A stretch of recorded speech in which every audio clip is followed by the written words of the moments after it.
Projet, initiative, entreprise. Tous les matins, les Picards qui se bougent sont à l'honneur dans l'écho d'ici.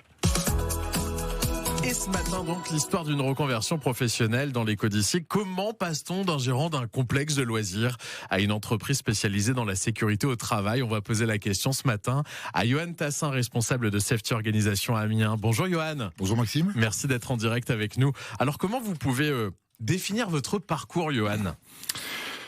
Ça a été une belle expérience, surtout très belle expérience au niveau professionnel, et aujourd'hui on a bien rebondi, plutôt assez fier. Ouais, parce que c'était un peu le grand 8, on peut dire ça comme ça. C'est ça, effectivement. C'est quoi votre parcours? Vous avez fait des études particulières? J'ai fait des études dans la sécurité au travail, justement, et on a ouvert effectivement un complexe de loisirs sur Amiens il y a plusieurs années. Et malheureusement, on a connu un peu la descente aux enfers, et aujourd'hui, on a réussi à remonter la pente et à repartir dans l'ouverture d'une entreprise. Alors comment ça s'est fait cette transition? Parce que vivre un échec, on le dit pas assez, mais ça peut arriver quand on se lance dans une entreprise. Comment vous avez trouvé la force pour passer à autre chose?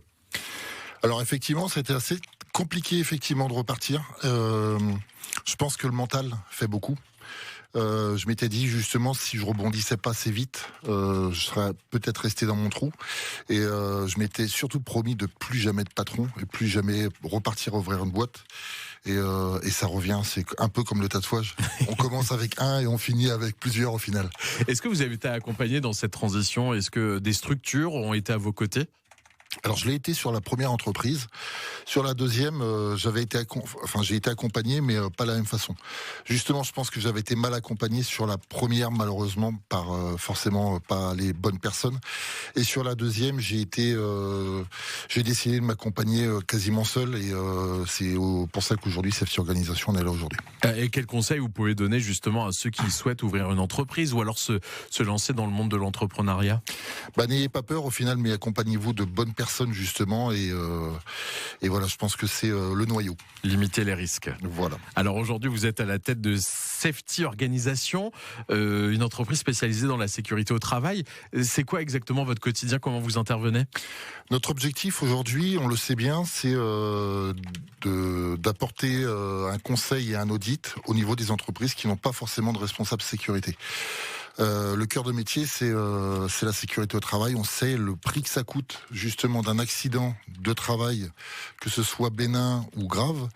Et justement, toutes les entreprises n'ont pas les ressources pour être aidées. Donc nous, on l'apporte.